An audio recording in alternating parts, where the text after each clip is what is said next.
cette émission par le collègue de la HAC, la Haute Autorité de la Communication, après en avoir délibéré en sa séance plénière ordinaire du lundi 2 juin 2025, décide le retrait de la chaîne West Africa TV, Web TV, des bouquets de diffusion pour atteinte aux mœurs et insuffisance professionnelle avec effet immédiat. Ce, conformément aux dispositions de l'article 44 de la loi organique L 2010-02 CNT du 22 juin 2010 portant liberté de la presse en République de Guinée. 2. Ordonne aux sociétés de distribution Canal+ Guinée et StarTimes Guinée l'application stricte de cette décision. 3. La présente décision, qui prend effet à compter de la date de sa signature, sera enregistrée et publiée au Journal officiel de la République. Conakry, le 2 juin 2025, la HAC. Au Forum des jeunes pour la promotion de l'Union africaine qui s'est tenu à l'Université de Nongo de Conakry, une nouvelle génération se lève pour bâtir l'unité africaine par l'action. Le thème de la rencontre, qui a porté sur la problématique de la participation des jeunes aux activités de l'Union africaine, a permis à ces jeunes de revendiquer leur place aussi dans le présent. Compte rendu, Maïmouna Bella Diallo, Zézé Guilavogui. En Afrique, plus de 60% de la population a moins de 25 ans. Pourtant, les jeunes restent souvent écartés des espaces de décision. Face aux défis du chômage, des inégalités, de l'insécurité ou encore de l'accès à l'éducation, la jeunesse africaine veut faire entendre sa voix. Au Forum des jeunes africains pour la promotion de l'Union africaine, ils prennent la parole pour construire l'Afrique qu'ils veulent. L'Afrique que nous voulons ne sera pas construite sans nous. Nos voix, nos idées et nos actions sont la clé pour répondre aux défis de notre temps. Ce forum est le point de départ d'un mouvement plus grand, un mouvement qui place la jeunesse au centre des décisions et solutions.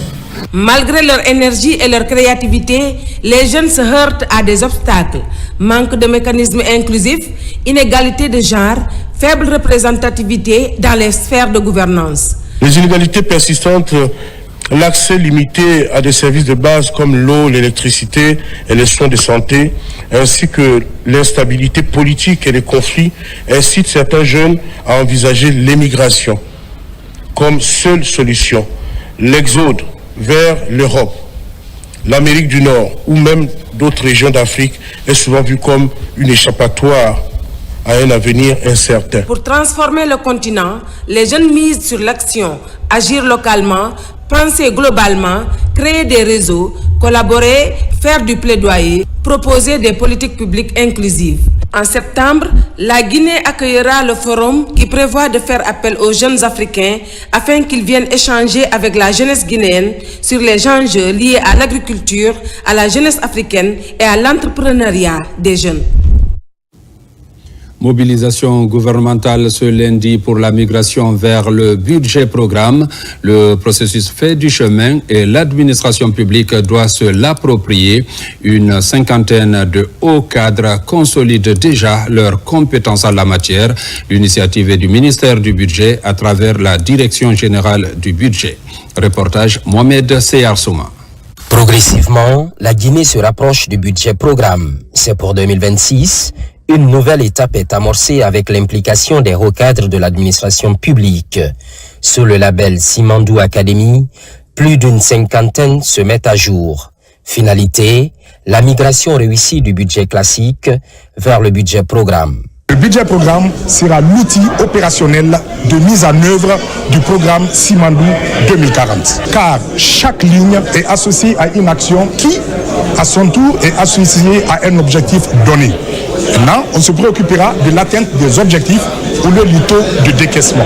Depuis mars 2025, le processus est rendu public. Plusieurs instruments précèdent déjà cette migration. Pour aller vite, le Bénin est sollicité. Le pays partage avec la Guinée des réformes budgétaires. C'est d'abord de savoir que c'est un processus itératif qui va nécessiter que l'administration du budget de la Guinée se mette dans un esprit de co-création, aussi bien avec les ministères sectoriels, la société civile, le Parlement, mais aussi avec les partenaires techniques et financiers. C'est une dynamique qui rassure tous les acteurs de la société, ce qui fait qu'au bout de la chaîne, on a forcément de bons résultats. Les résultats certes, mais cela repose sur l'efficacité et la transparence. Le calcul est précis. Nos ressources maintenant seront allouées en fonction de nos objectifs à moyen terme et à long terme, pas à nos objectifs de court terme et de façon annuelle. Et c'est pourquoi nous avons estimé qu'avant toute chose, il faut commencer par la fondation, à savoir le renforcement des capacités des hommes et des femmes pour mieux mener cette réforme et ce basculement budget de moyens à un budget programme. Donc ça permettra de diversifier nos sources de financement tout en maintenant un endettement modéré inférieur à 40%. Le passage au budget programme introduit également des nouveaux mécanismes de gestion, notamment la désignation de responsables des programmes chargés de définir les objectifs annuels via le projet annuel de performance et d'en rendre compte via le rapport annuel de performance. Pratiquement, ce mois de juin sera consacré à l'appropriation du budget programme. Principale cible, les cadres sectoriels de l'économie et certains secrétaires généraux des départements ministériels. La Guinée lance ce lundi 2 juin les activités du mois de l'enfant 2025. Le thème africain retenu est planification, budgétisation des droits des enfants, progrès depuis 2010. Des activités de plaidoyer et d'immersion dans les 13 communes de Conakry seront menées. Alkali Kobele Keita, Mohamed II Camara était de la partie. Reportage. Mois de l'enfant guinéen, dans sa 33e édition, a été officiellement lancé ce lundi à Conakry. Cette année, l'accent a été mis sur le triomphe de 2 enfants guinéens. Mohamed et Fatoumata, un hommage est rendu à ses fiertés à l'occasion de ce lancement, placé cette année sous le thème planification, budgétisation des droits de l'enfant, progrès depuis 2010. Les barrières financières et géographiques à l'accessibilité et à l'utilisation effective des services sociaux de base constituent encore un handicap majeur au plein épanouissement des enfants que nous sommes. C'est pour toutes ces raisons que le Parlement des enfants de Guinée saisit cette opportunité pour solliciter un accroissement conséquent des ressources publiques en faveur des enfants que nous sommes. Des initiatives et réformes sont engagées dans la promotion et la protection des enfants grâce à un accompagnement des partenaires, mais des défis existent encore. Le thème choisi cette année, planification et budgétisation des droits de l'enfant, traduit parfaitement cette volonté de passer de la parole aux actes en mettant les enfants au cœur des politiques publiques, non seulement dans les discours, mais surtout dans les décisions budgétaires et les plans d'action concrets. La Guinée est l'un des rares pays à dédier tout le mois de juin à la cause des enfants. Malgré l'existence de l'arsenal juridique national, notamment le Code de l'enfant, révisé en décembre 2019. À ce titre, très fier de saluer et soutenir fortement le choix de son Excellence Monsieur le Président de la République, le général Mamadi Doumbouya, de prioriser les actions qui améliorent les conditions d'existence et la qualité de vie des entités qui sont parfois laissées pour compte. Ce mois d'action en faveur du bien-être des enfants a été une occasion pour les responsables du ministère en charge de la promotion des enfants de visiter certains centres d'accueil des enfants et orphelinats de la capitale.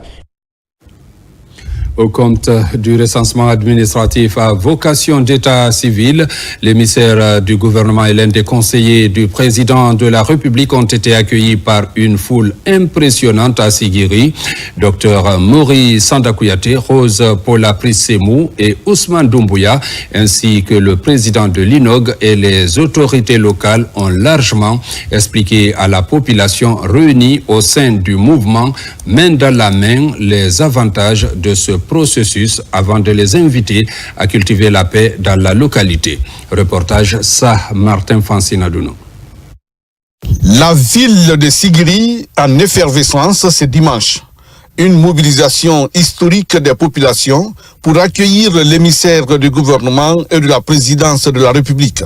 Femmes, hommes, jeunes, artistes, élèves et autorités locales ont tenu à marquer leur attachement au processus de recensement au compte du programme national d'identification administrative des populations à vocation d'état civil. J'invite la population de Sigiri de profiter de la prolongation du délai de 20 jours pour se faire recenser, car notre ambition est de faire de Sigiri la première préfecture où le taux de recensement sera le plus élevé. Réunis désormais au sein du mouvement fédérateur dénommé Main dans la main, ces habitants, issus de toutes les couches sociales, disent leur détermination à adhérer à ces programmes de recensement.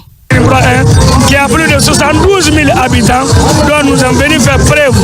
Et je sais que 80% des Sigiringa et des Sigiringa sont déjà recensés. Les ministres Dr Maurice Sanda Kouyaté des Affaires étrangères, Rose Paula Prissemou des Postes et Télécommunications, le conseiller du président de la République Ousmane Doumbouya, le président de l'INOG, Tidiane Koïta et les autres personnalités et partenaires ont salué la mobilisation exemplaire et le patriotisme affiché par les citoyens.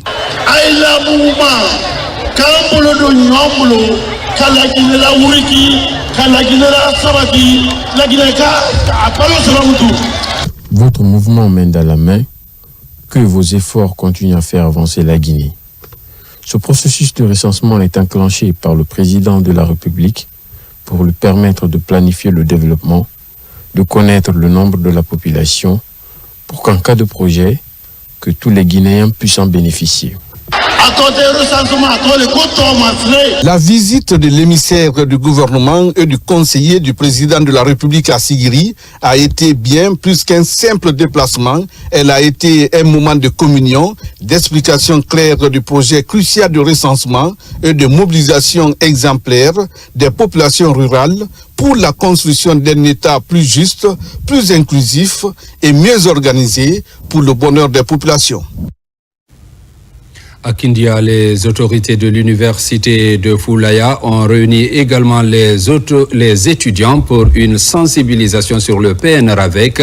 Ils invitent ces derniers à se recenser afin de bénéficier de tous les avantages liés à l'administration. Reportage Alphaya Yassila.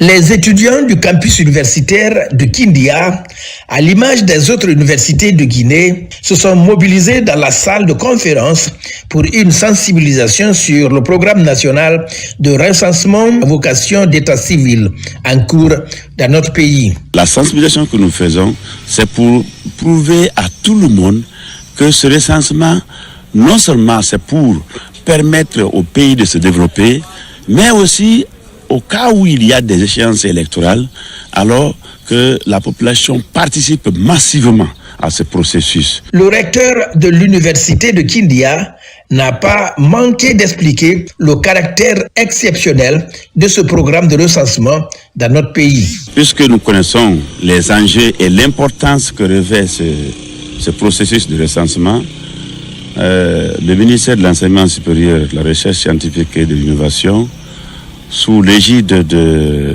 M. Alpha Bakar Bari, on a instruit à toutes les institutions d'enseignement supérieur de prendre toutes les dispositions pour renforcer les équipes qui sont déjà sur le terrain à l'intérieur du pays et même de la capitale. La région de Kindia, en dehors de l'université, les autorités préfectorales, communales et régionales ont mis les bouchées doubles pour la réussite de cette opération de recensement. Au ministère de l'Enseignement technique et de la formation professionnelle, la ministre rencontre les nouveaux formateurs. Les échanges ont porté sur la qualification des programmes. Moussa Komara. C'est une visite aux allures d'inspection à l'école normale des professeurs d'enseignement technique et professionnel. La chef du département est venue prendre le pouls d'une institution stratégique, celle qui forme ceux qui formeront demain. Face à elle, des nouveaux fonctionnaires fraîchement recrutés par l'État en pleine immersion dans les cours de pédagogie de base. Leur mission, devenir des formateurs compétents et engagés, capables de porter la réforme du secteur technique. On ne peut pas vous demander de transmettre un savoir si vous n'avez pas la clé. Comment faire? Sachez que chacun pour nous a un rôle important. Donc, en fonction des profils, en fonction du niveau de chacun, on verra comment déployer les gens. Ce passage de salle en salle, au cœur même de l'apprentissage, met en lumière l'importance de cette première étape dans le parcours professionnel des futurs encadrants. Avant, on avait eu certaines formations dans nos universités, mais avec cette formation pédagogique, ça a comblé encore beaucoup de trous. À l'Ampette, cette visite est perçue comme une reconnaissance du rôle stratégique joué par cette institution dans la refondation de l'enseignement technique et de la formation professionnelle. Nous sommes en train d'assister à une dynamique de changement du système d'enseignement technique qui veut mettre maintenant le capital humain en avant et qui veut valoriser le métier de formateur pour que l'enseignement technique ne soit pas au bas-côté de la rue. À terme, 962 formateurs sont visés par cette campagne de formation. Pour le département de l'enseignement technique, cette initiative s'inscrit dans une vision plus large, celle de revaloriser les métiers de l'enseignement technique à travers une formation initiale rigoureuse, centrée sur les compétences et les valeurs. Tenue à l'Université de l'Abbé de la 3e édition du Forum sur le développement web et réseau, une initiative du Club des jeunes programmeurs avec l'appui de l'université à travers le département informatique, un rendez-vous au numérique qui a mobilisé plusieurs adeptes du web durant 2 jours. Reportage Sarafdine Diallo, Marwan Kamara.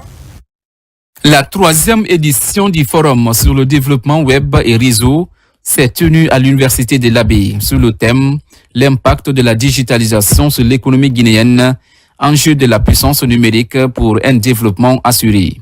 Une édition marquée par plusieurs innovations. La particularité de cette 3e édition, c'est juste parler de la tendance actuelle, l'intelligence artificielle et surtout l'impact de la digitalisation sur l'économie guinéenne. Pendant 10 jours, panels, formations et témoignages ont rythmé cet événement consacré au numérique. Dans ces 2 jours, j'ai appris beaucoup de choses, en commençant par la formation que j'ai suivie qui est Odoo. Odoo peut nous permettre ici de créer un site, des sites web, ça peut nous créer des applications.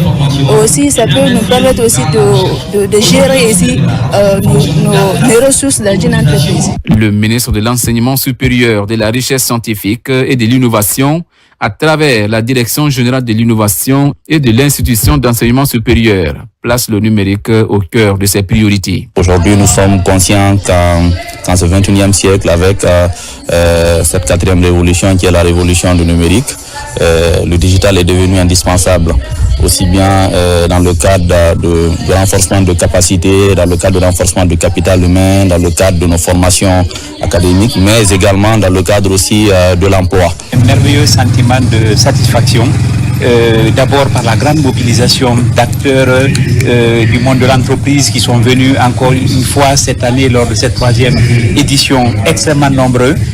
Nous avons enregistré au minimum 5 entreprises de plus que celles que nous avons donc connues lors de la précédente édition. Au terme de cette 3e édition, des prix ont été décernés aux meilleurs étudiants, s'étant distingués par leurs projets innovants. À Farana, la deuxième édition du concours étudiant-entrepreneur vient de se tenir à l'Institut supérieur agronomique et vétérinaire. C'est dans le cadre de la valorisation du talent des jeunes entrepreneurs guinéens. Cette rencontre de haute envergure a réuni les acteurs concernés de l'entrepreneuriat sous la houlette des autorités de la place. RTG Farana, Ibrahima Woulem Fofana, Silati Kourouma. Dans cet amphithéâtre de l'Institut supérieur agronomique et vétérinaire ISAV de Farana, les échanges entre les parties prenantes ont porté sur l'implication des étudiants dans le secteur de l'entrepreneuriat. L'objectif recherché est de permettre à ces jeunes de se prendre en charge à travers la création des activités génératrices de revenus. Une rencontre au cours de laquelle les panélistes sont impressionnés par l'expérience de ces jeunes étudiants. Il faut dire qu'il y a beaucoup de talent. J'ai vu aujourd'hui un projet d'un jeune, à travers bien sûr des robots. Il a la possibilité de détecter des points humides dans une culture et aussi de les arroser de façon autonome. Ça, c'est extraordinaire parce qu'il arrive à utiliser l'intelligence artificielle dotée de la robotique pour pouvoir produire cela. Donc, ce sont des initiatives qu'on encourage et surtout, on doit financer véritablement. Voir des jeunes monter des projets innovants et structurés et arriver à avoir des prix par ces innovations, c'est vraiment inspirant. En fait, ça veut dire que déjà, la relève, elle est en train d'être préparée. Ce concours est aussi une occasion pour les participants de parler des initiatives à prendre en faveur de l'épanouissement de ces étudiants entrepreneurs. Les étudiants qu'on a évalués pour la 3e fois aujourd'hui, j'ai vu une amélioration constante dans leur travail. Donc c'est des étudiants qui sont sérieux, qui sont travailleurs. Et la preuve, c'est les différents prix qui sont en train de rafler au niveau national et même au niveau international. Au-delà des exposés basés sur les différentes productions, ces étudiants ont aussi bénéficié des prix.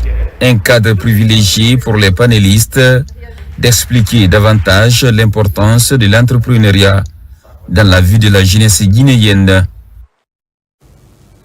Et puis l'étude initiale de genre pour le projet Urgence hospitalière vient d'être validée à Conakry pour une durée de 48 mois, financée à hauteur de 5 millions d'euros par Expertise France.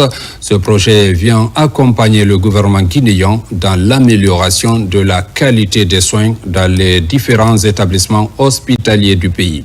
Reportage Marwan Kamara. C'est une rencontre scientifique qui regroupe les professionnels de santé et le partenaire Expertise France autour de la question basée sur la santé publique. Il s'agit de restituer et de valider les principaux résultats de l'étude initiale JAR du projet d'urgence hospitalière et de construire un plan d'action JAR. C'est un projet dont le cœur est articulé autour de 3 grands axes. Les ressources humaines en santé, focus formation initiale et formation continue, couplé à l'amélioration des conditions d'accueil des patients. Ça nous permettra de créer 2 diplômes universitaires, un diplôme universitaire en médecine d'urgence et un autre diplôme universitaire en soins infirmiers d'urgence. Ça nous permettra de former les tradipraticiens, les agents de santé communautaire pour faciliter le référencement du milieu communautaire jusqu'au niveau hospitalier. Mise en place par le ministère de la Santé et de l'Hygiène publique à travers Expertise France pour une durée de 4 ans, ce projet pourrait améliorer la qualité de la prise en charge des urgences dans les établissements hospitaliers du pays. Nous voulons un objectif, améliorer l'accès équitable de tous les patients à des soins d'urgence. Ce projet nous permet de faire des études avancées en tant dans le domaine de la qualité des soins que dans le domaine de l'environnement et tout ce qui contribue à une prise en charge équitable. Cette étude nous a permis d'identifier des inégalités persistantes entre les hommes et les femmes et surtout la marginalisation, la discrimination des patients. La validation de l'étude initiale JAR du projet d'urgence hospitalière en Guinée est une étape cruciale pour assurer une approche inclusive et efficace dans la réponse aux urgences vitales liées aux pandémies comme le paludisme, la tuberculose et le VIH-Sida. L'humanité célèbre la journée mondiale sans tabac le 31 mai de chaque année. Cette année, elle est fêtée en différé au collège de Boulbiné par l'ONG Génération Sans Tabac Guinée. Il a été question de faire comprendre aux élèves les méfaits du tabac et les sensibiliser sur les avantages de la non-consommation de cette substance, surtout en milieu scolaire. Reportage Bakary Bambakonde. Le collège de Boulbiné a célébré en différé la journée mondiale sans tabac sous forme de sensibilisation. En collaboration avec l'Organisation mondiale de la santé OMS, l'ONG Génération Sans Tabac Guinée a initié cette cérémonie avec pour objectif d'éduquer les élèves sur les dangers du tabagisme et de promouvoir un mode de vie sain. Cette journée est une occasion pour nous de dire aux autorités de nous accompagner dans notre combat, pas en nous donnant les moyens financiers, mais en appliquant les articles de la Convention cadre de lutte contre le tabac en matière de son article 9, 10, 11, 12 pour que la population guinéenne y vive longtemps. Cette année, le terme retenu est démasquant les tactiques de l'industrie du tabac. En sens large, c'est d'expliquer aux jeunes les effets néfastes du tabac afin de renforcer leur compréhension des enjeux liés à cette substance. Le tabac, ça détruit l'organisme. Ça rend de l'autre côté de nos cœurs très noirs. Nos esprits aussi, ça tordue. Ça nous fait penser à des mauvaises choses. À date, la région africaine compte 61 millions de consommateurs de tabac et plus de 146 000 décès par an sont attribués au tabagisme selon l'OMS. L'Organisation mondiale de la santé attire l'attention et recommande aux pays de renforcer la sensibilisation, notamment au sein de la population jeune, pour d'une part les protéger contre le tabac et de l'autre part pour qu'ils soient des messagers auprès des familles pour demander aux parents d'arrêter de fumer. La célébration de la journée mondiale sans tabac au collège de Boulbiné a permis de sensibiliser à l'importance d'une vie sans tabac. Grâce aux efforts collectifs, cette initiative de la Génération Sans Tabac Guinée marque un pas vers une génération plus saine et informée sur les dangers du tabac. Lancement aussi en Guinée du Forum régional des femmes dans le secteur de l'énergie, une plateforme régionale de promotion et de valorisation des talents féminins. L'idée est de renforcer le développement professionnel, l'entrepreneuriat, l'éducation et le plaidoyer pour le changement de mentalité. Reportage Falilou Diallo et Jeanne Dounamou. En Guinée, malgré certains paradigmes, les femmes prennent une part active aux installations et à la promotion de l'électrification du pays. Déjà nombreuses sont parmi elles à intégrer le système de la métallurgie et autres secteurs sensibles. Ce forum compte ainsi valoriser le talent féminin. J'ai participé, j'ai coordonné à le projet d'électrification de 26 préfectures ici en Guinée sur les 33. Donc la pose des compteurs dans beaucoup de préfectures, notamment Kankan, le renforcement de la centrale de Kankan, le renforcement de la centrale thermique de Sigiri, je les ai fait avec fierté. C'est des secteurs où les femmes sont moins représentées, c'est pas facile. Mais il faut quand même foncer. Il faut croire, ça fait au moins 10 ans d'expérience dans ce domaine. À travers cette initiative, le Forum des femmes dans le secteur de l'énergie se veut une plateforme de promotion et de valorisation, mais surtout d'inclusion des femmes dans ce secteur stratégique pour le développement. Et les femmes sont plus que jamais engagées à relever les défis. Nous avons l'éducation, promouvoir l'estime. L'estime, c'est la science, technologie, ingénierie et les mathématiques. Et donc ça, on a un programme, aller dans les écoles, encourager les jeunes filles pour opter pour ces options. Parce qu'actuellement, les jeunes filles, elles ne sont pas nombreuses dans les sciences exactes. Chez nous, de manière générale, ce n'est pas évident. Ce n'est pas seulement en Guinée qu'il y a ces tabous-là, ces préjugés. C'est dans tous les secteurs où vous avez moins de femmes. Dans la médecine, dans le domaine de la justice, dans le domaine... Dans tous les domaines, la comptabilité, vous avez moins de femmes expertes comptables, vous avez moins de femmes qui sont avocates, vous avez moins de femmes qui sont huissiers de justice. Des projets et programmes sont annoncés par le Faroé pour accompagner les femmes dans leur épanouissement. Cet événement marque également le lancement du Forum des femmes dans l'énergie en Guinée. Les grandes pluies s'annoncent. Mouvement de jeunes et spécialistes en la matière multiplient les efforts pour assainir les lieux publics et rendre propres les quartiers. Cette synergie d'action permet de donner une autre image à la capitale, mais aussi éviter les maladies liées à l'insalubrité. Reportage Moussa Bangoura. La saison des grandes pluies s'annonce. Pour éviter d'éventuels cas d'inondation et de maladies liées à l'insalubrité, le mouvement Espoir engage une bataille sans merci contre les ordures, en synergie avec la jeunesse du quartier Bonfi-Routière, commune de Matam. Cette opération consiste au curage des caniveaux qui sont remplis d'ordures depuis des mois. Ensuite, les canaux d'évacuation des eaux usées, longtemps bouchés, qui souvent provoquent des inondations dans le quartier, ont été aussi débloqués. Nous sommes tous réunis ici, non pas seulement pour nettoyer les caniveaux, mais aussi pour poser des actes citoyens forts.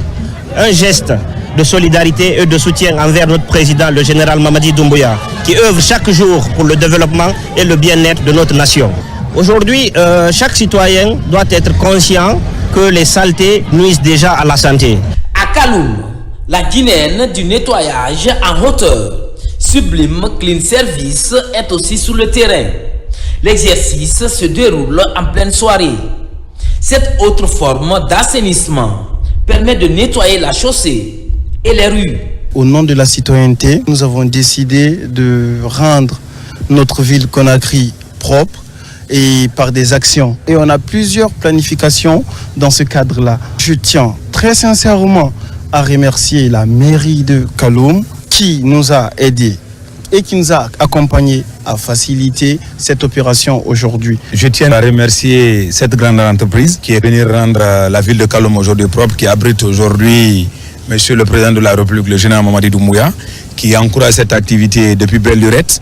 On ne fera que les remercier et les encourager. Considérée comme leader dans ce domaine, cette entreprise effectue souvent des grands travaux de nettoyage dans plusieurs services et lieux publics, comme ici, au Monument National et les locaux du Palais du Peuple.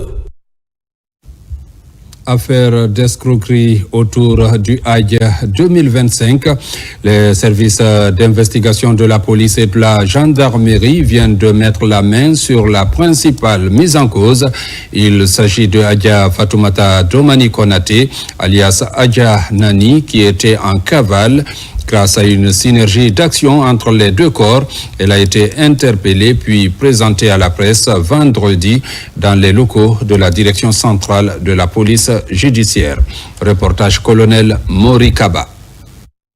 C'est une affaire qui fait grand bruit sur les réseaux sociaux et dans les médias depuis plusieurs jours. Hadja Fatoumata Domani Konaté, dite Hadja Nani, est accusée d'avoir escroqué 416 personnes, toutes inscrites pour le Hajj 2025. Elle leur aurait promis un départ vers les lieux saints, moyennant de fortes sommes d'argent sans jamais honorer ses engagements. Face à la multiplication de plaintes, la police nationale et la gendarmerie ont rapidement ouvert une enquête et lancé des recherches actives. Celles-ci ont abouti à l'arrestation de la suspecte. Interrogée, elle a reconnu les faits sans contrainte, affirmant avoir agi avec la complicité d'un certain Issa Kamara, actuellement en fuite. Elle a précisé que les paiements effectués par les victimes se faisaient soit en espèces, soit par virement sur son compte bancaire. Elle a tenu à souligner qu'elle n'a aucun lien de parenté avec le chef de l'État ou sa mère et qu'elle ne dispose d'aucune attache avec la présidence de la République. Elle affirme avoir agi de sa propre initiative en collaboration avec le nommé Issa Kamara. Au micro des journalistes, la mise en cause a reconnu les faits sans détour. Des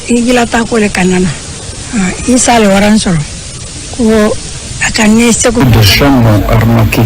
Ils m'ont fait croire que Hadja voulait envoyer des gens à la Mecque. Donc, ils m'ont dit de trouver des personnes au nombre de 416. Effectivement, j'ai trouvé ces personnes. Mais après, je me suis rendu compte que j'ai été arnaqué. Ce sont des faux. Il s'agit de Sekou et de Issa Kamara. ils m'ont menti sur la demande du président. Et je me suis rendu compte que celle-ci n'en est rien pour cette affaire. Elle ne s'est jamais mêlée. J'ai eu juste affaire avec de fausses personnes.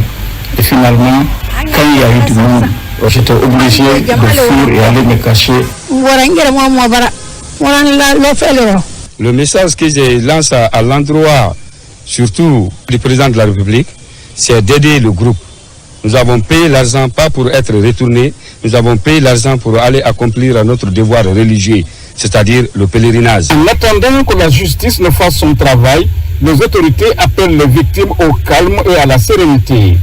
Elles les invitent à faire confiance à la justice pour les rétablir dans leurs droits. La Fédération guinéenne de randonnée pédestre et sport pour tous a organisé sur l'île de Tamara le tournoi international de randonnée pédestre d'endurance avec la participation de 13 pays de l'Afrique de l'Ouest. L'équipe nationale guinéenne engagée dans cette compétition a valablement représenté le pays. La clôture a été présidée par le président du CNT. Images et commentaires Mangamori Kamara, Djibril Kamara. Cette année, ce sont les îles de Tamara qui ont abrité cette 4e édition de la randonnée d'endurance. Au compte de cette édition, 14 pays de la zone ouest de l'Afrique ont pris part à cette compétition. Les catégories juniors, seniors, vétérans 1 et 2 et super vétérans ont parcouru un circuit fermé d'une distance de 10 km. La Côte d'Ivoire est sortie championne d'Afrique et la Guinée est arrivée vice-championne de la compétition. J'étais déterminée, c'est pourquoi chaque jour, depuis qu'on m'a dit qu'il y avait compétition aujourd'hui, chaque jour j'ai parti faire du sport pour que je puisse être la première. Et j'ai assuré aussi. Nous avons rimé sur un triptyque sport, culture et tourisme. Et c'est ce que nous avons vu au niveau de l'île de Tamara. J'ai vu une île remplie de beaucoup d'amour. La participation massive de la population pour soutenir cette discipline sportive est remarquable.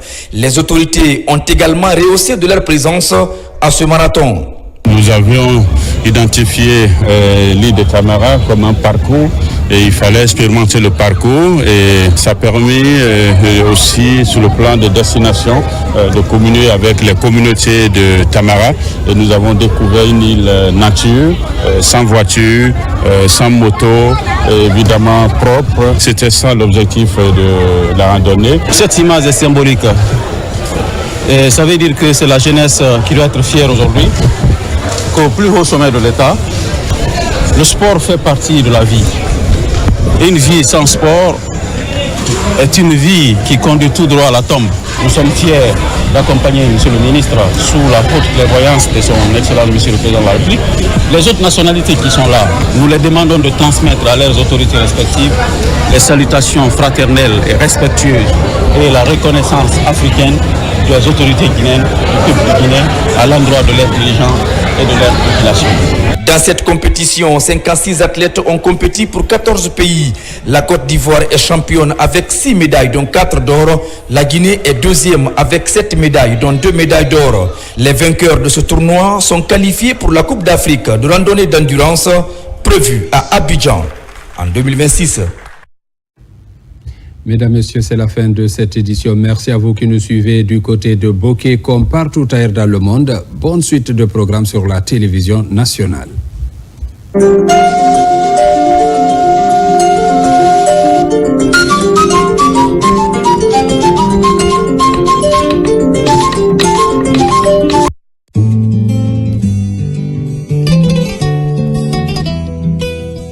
avons le regret de constater que de nombreux compatriotes ont été victimes d'abus lors du processus d'inscription au Hajj 2025 qui leur permettrait de se rendre sur les lieux saints de l'islam.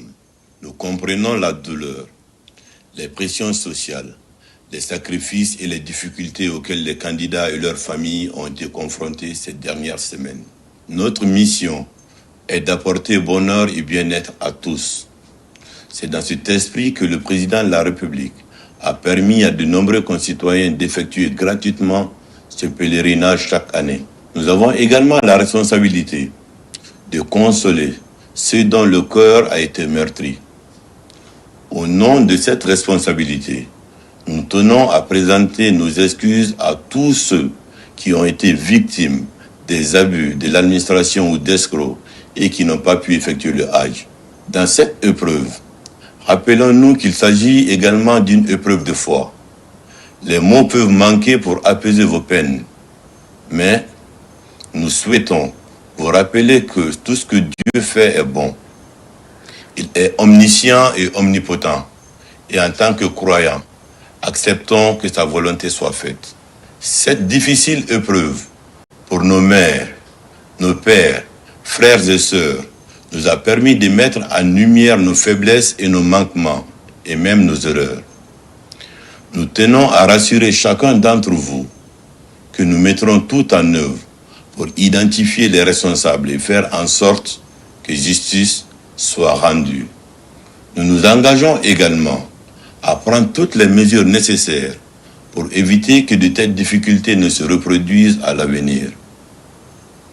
Tout en sollicitant encore une fois votre compréhension et votre pardon, nous souhaitons rassurer les victimes que des dispositions seront prises pour leur inscription gratuite au prochain pèlerinage.